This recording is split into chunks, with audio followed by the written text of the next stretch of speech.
Welcome everybody. Please make yourself very comfortable.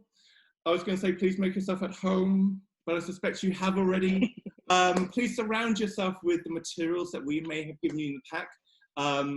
We'll take a few moments to make sure you've got everything. I'll explain the context of what's in the pack and how we're going to be using it a little bit later on. But first, very importantly, please make sure that you've equipped yourself with a very important, critical, in fact, art material. My glass is full of Negro Marrow. Please make sure you've got a tall glass or bottle of your favorite red or white or rosé. We are going to be plowing through a lot of art and a lot of wine over the next 3 hours.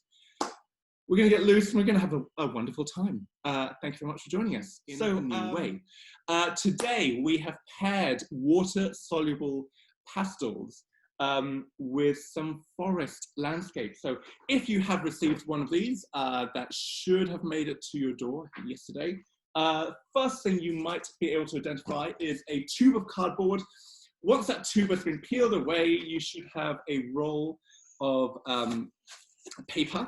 The paper that we've given you is not the highest quality paper, but it is the most compatible with our medium today. We're working with sugar paper, which is not is often regarded by artists as sketch paper.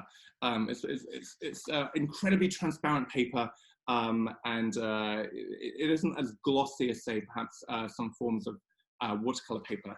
Having been in a role for the last day or two, the first thing I'm going to ask you to do with this large piece of paper is to roll it the other way. Just loosen up and relax the fibers of the paper, give it a massage, and in doing so, it should, through basic paper muscle memory, it should loosen up and should relax into a flat sheet. The application of color that we're going to be adding with the oil pastel a little bit later on is so it's going to be so profoundly juicy and gooey with color that ultimately we're not going to be seeing these pencil lines afterwards at all. So let me give it a go. So if I were to revisit these pools of turquoise and green, lowering the screen slightly. So that pool of turquoise, I'm going to draw out as such. I am choosing to dial up the drama. I'm dialing up the peculiar silhouette because I know that if mishandled, that could have turned into a nondescript blob very quickly. And I want